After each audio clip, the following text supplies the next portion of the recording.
செய்திகள். வணக்கம். ஐதமிழ் டிவியின் பிரதான செய்தி அறிக்கையுடன் இணைந்திருக்கின்றீர்கள். செய்திகளுடன் இணைந்து கொள்ளும் நான் ரினோபிரியா ராஜ்குமார். முதலில் தலைப்புச் செய்திகள். கனடாவின் தொலைத்தொடர்பு நிறுவனத்தை குறிவைத்தது சீனா. சிஐடியில் 60,000 முறைப்பாடுகள் விசாரணை செய்ய புதிய திட்டம். எல்ல பேருந்து விபத்தில் உயிரிழந்தவர்களுக்கு இழப்பீடு அறிவிப்பு. செம்மணியில் கால்கள் மடிக்கப்பட்ட நிலையில் எலும்புக்கூடு மீட்பு. மும்பையில் மனித வெடிகுண்டு தாக்குதல் நடத்தவுள்ளதாக அச்சுறுத்தல். யுக்ரைனுடன் அமைதி பேச்சுவார்த்தைக்கு தயார் என ரஷ்யா அறிவிப்பு. தொடர்பான விரிவான செய்திகள். போர்த்துகல் தலைநகர் லிஸ்பனில் ஒரு ரயில் தடம் புரண்டு விபத்துக்குள்ளானதில் 2 கனேடியர்கள் உட்பட 16 பேர் உயிரிழந்துள்ளனர். போர்த்துகேய காவல்துறை இந்த தகவலை உறுதிப்படுத்தியுள்ளது. புதன்கிழமை மாலை நிகழ்ந்த இந்த விபத்தில் 21 பேர் காயமடைந்து மருத்துவமனையில் சிகிச்சை பெற்று வருகின்றனர். மலைப்பகுதியில் இயங்கும் இந்த சிறப்பு ரயிலில் பல வெளிநாட்டு சுற்றுலா பயணிகள் பயணித்துள்ளனர். விபத்தில் உயிரிழந்தவர்களின் விவரங்களையும் போர்த்துகேய காவல்துறை வெளியிட்டுள்ளது. சீன ஆதரவு ஊடுருவல் குழு ஒன்று கனடாவின் தொலைத்தொடர்பு நிறுவனத்தை குறிவைத்துள்ளது என கனடாவின் இணைய உளவுத்துறை நிறுவனம் எச்சரிக்கை விடுத்துள்ளது. இந்த ஊடுருவல் குழு கோடிக்கணக்கான அமெரிக்கர்களின் தகவல்களை திருடியதாக கூறப்படுகின்றது. சால்ட் தைப்பூன் என்று அழைக்கப்படும் இந்த சீன ஆதரவு ஊடுருவல் குழு பல சர்வதேச அரசு நிறுவனங்களின் கூட்டு அறிக்கையின் மூலம் மீண்டும் கவனத்திற்கு வந்துள்ளது. அமெரிக்கா தலைமையிலான இந்த அறிக்கையில் ஆஸ்திரேலியா மற்றும் கனடாவின் CSC உட்பட பல நாடுகளின் உளவுத்துறை அமைப்புகள் இணைந்து கையெழுத்திட்டுள்ளன. இந்த ஊடுருவிகள் தொலைத்தொடர்பு, அரசு, போக்குவரத்து, விடுதி மற்றும் இராணுவ உட்கட்டமைப்பு உள்ளிட்ட பல்வேறு முக்கியமான துறைகளை குறிவைத்துள்ளதாக கண்டறியப்பட்டுள்ளது. நோவா ஸ்கோஷியாவில் நோயாளி ஒருவருக்கு பாலியல் வன்கொடுமை செய்ததாக குற்றம் சாட்டப்பட்ட நியூ பிரவுன்ஸ்விக் மாகாண மருத்துவர் கியூபெக் மாகாணத்திலும் இதே போன்றதொரு குற்றச்சாட்டுகளை எதிர்கொண்டதாக அதிர்ச்சி தரும் தகவல்கள் வெளியாகியுள்ளன.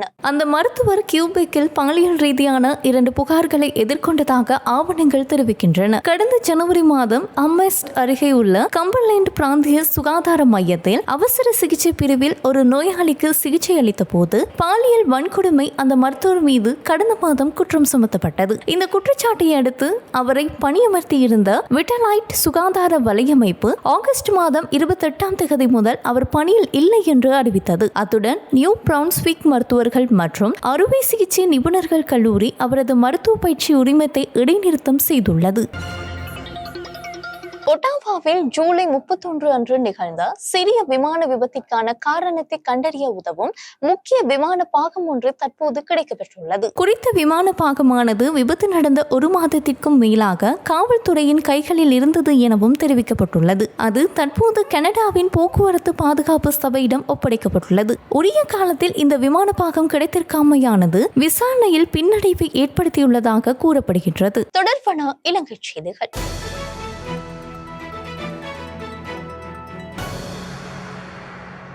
குற்றப்புலனாய்வு திணைக்களத்திற்கு கிடைக்கப்பெற்றுள்ள 60,000 முறைப்பாடுகளை கையாள்வது நெருக்கடி நிலையை ஏற்படுத்தியுள்ளதால் குறித்த முறைப்பாடுகளை வேறு பிரிவுகளுக்கு மாற்றுவதற்கு அரசாங்கம் பரிசீலித்து வருவதாக பொதுமக்கள் பாதுகாப்பு அமைச்சர் ஆனந்த விஜயபால தெரிவித்துள்ளார். குற்றப்புலனாய்வு திணைக்களத்தின் மீதான சுமையை குறைக்கும் நடவடிக்கையாக சில முறைப்பாடுகள் காவல்துறை தலைவரின் மேற்பார்வையின் கீழ் புதிதாக நிறுவப்பட்ட மத்திய குற்றவியல் விசாரணை பணியகத்திற்கு பரிந்துரைக்கப்படும் என்று அமைச்சர் தெரிவித்தார். எந்தவொரு விசாரணையையும் அல்லது சோதனையையும் நடத்த மத்திய குற்றவியல் விசாரணை பணியகத்திற்கு அதிகாரம் அளிக்கப்பட்டுள்ளதாகவும் அவர் தெரிவித்தார். நாட்டில் திறமையான விசாரணை செயல்முறையை உறுதி செய்வதில் அரசாங்கம் உறுதியாக உள்ளது என்றும் மத்திய குற்றவியல் விசாரணை பணியகத்திற்கு வரும் முறைப்பாடுகளை குறுகிய காலத்தில் விசாரிக்கும் என்றும் அமைச்சர் குறிப்பிட்டார். காவல்துறையில் ஏராளமான கட்டமைப்பு மாற்றங்களை செய்ய அரசாங்கம் முடிவு செய்துள்ளதாகவும் மத்திய குற்றவியல் விசாரணை பணியகத்தை நிறுவுவது அத்தகைய மாற்றங்களில் ஒன்றாகும் என்றும் அமைச்சர் கூறினார். எல்ல வெள்ளவாய பிரதான வீதியில் நேற்றிரவு இடம்பெற்ற பேருந்து விபத்தில் உயிரிழந்தவர்களுக்காக இழப்பீடு வழங்க ஜனாதிபதி நிதியம் தீர்மானித்துள்ளது. அதன்படி விபத்தில் உயிரிழந்தவர்களுக்கு தலா 10 லட்சம் ரூபாய் இழப்பீடு வழங்க ஜனாதிபதி நிதியம் தீர்மானித்துள்ளதாக ஜனாதிபதி ஊடகப் பிரிவு தெரிவித்துள்ளது. நேற்று இடம்பெற்ற இவ்விபத்தில் 15 பேர் உயிரிழந்த நிலையில் 19 பேர் காயமடைந்திருந்தனர். செம்மணி மனித புதைக்குழியில் கால்கள் மடிக்கப்பட்டு இருத்தி வைக்கப்பட்டுள்ள நிலையில் எலும்புக்கூட்டு தொகுதி ஒன்று அடையாளம் காணப்பட்டுள்ள நிலையில் அதனை சுத்தப்படுத்த நடவடிக்கைகள் முன்னெடுக்கப்பட்டுள்ளன.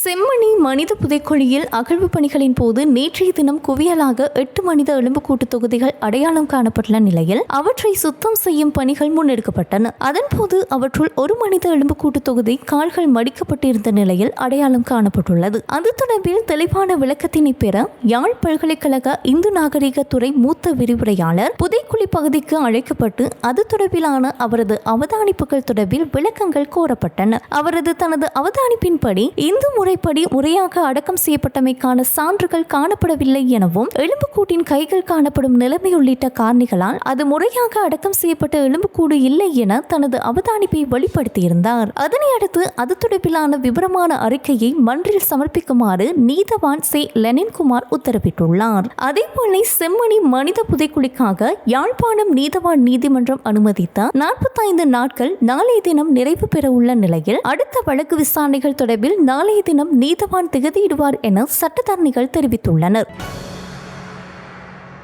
கைது செய்யப்பட்டுள்ள பெக்கோ சமனின் மனைவி எதிர்வரும் 18ஆம் தேதி வரை விளக்கமறியலில் வைக்கப்பட்டுள்ளார். நேற்று கொழும்பு பிரதான நீதவான் முன்னிலையில் ஆஜர்படுத்தப்பட்ட போது இந்த உத்தரவு பிறப்பிக்கப்பட்டுள்ளது. இந்நிலையில் குற்றப்புலனாய்வு திணைக்களத்தில் இருந்து நீதிமன்றத்திற்கு வந்த அவர் தனது 3 வயது மகளை பெற்றோரிடம் ஒப்படைப்பதாக தெரிவித்துள்ளார். அரிசி மாஃபியாவை ஒடுக்க மேற்கொள்ளப்பட்ட சோதனை மூலம் அரசுக்கு 95 மில்லியன் ரூபாய் வருவாய் கிடைத்துள்ளதாக நுகர்வோர் விவகார அதிகார சபை தெரிவித்துள்ளது.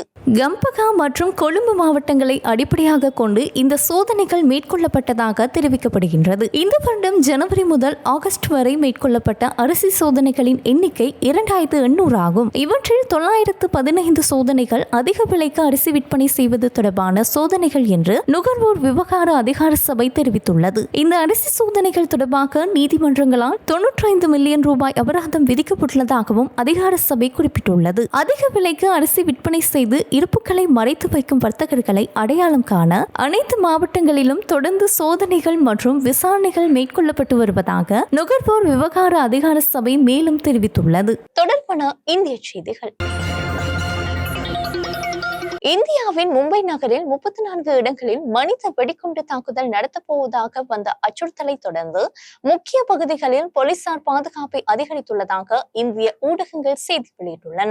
மும்பை மாநகர போலீஸ் உதவி மையத்திற்கு வந்த தொலைபேசி அழைப்பில் 400 கிலோ RTX வெடிமருந்துகளை நிரப்பிய 34 வாகனங்கள் மும்பையில் நுழைந்து விட்டதாகவும் அது வெடித்தால் மொத்த நகரமும் அழிந்துவிடும் என்று அச்சுறுத்தல் விடுக்கப்பட்டதாக தெரிவிக்கப்பட்டுள்ளது. இதேபோல மும்பை போக்குவரத்து போலீசாரின் வாட்ஸ்அப் இலக்கத்தில் இந்த அச்சுறுத்தல் வந்துள்ளதாக தெரிவிக்கப்பட்டுள்ளது. மேலும் அந்த செய்தியில் லஷ்கர்-இ-ஜிஹாதி அமைப்பை சேர்ந்த 14 பாகிஸ்தான் தீவிரவாதிகள் இந்தியாவிற்குள் நுழைந்து இந்த தாக்குதலை நிகழ்த்த இருப்பதாகவும் குறிப்பிடப்பட்டுள்ளது. இதனையடுத்து மும்பை போலீசார் மும்பை நகரம் முழுவதும் பாதுகாப்பை பலப்படுத்தியுள்ளதோடு இந்த அச்சுறுத்தல் குறித்த விசாரணைகளை ஆரம்பித்துள்ளதாகவும் தெரிவிக்கப்பட்டுள்ளது. தொடர்பான சர்வதேச செய்திகள்.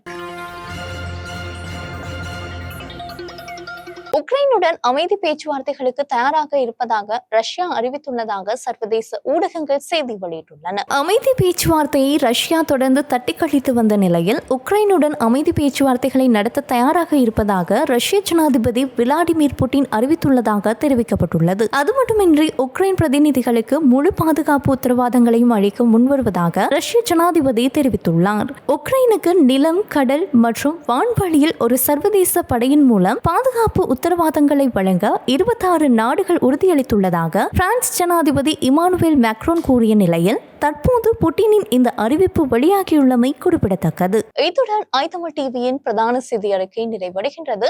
அடுத்த பிரதான செய்தி அறிக்கையினை நாளைய தினம் எதிர்பாருங்கள். மேலதிக செய்திகளை அறிந்து கொள்ள www.itamilnews.com என்ற இணையதளத்திற்குள் பிரவேசியுங்கள். வணக்கம்.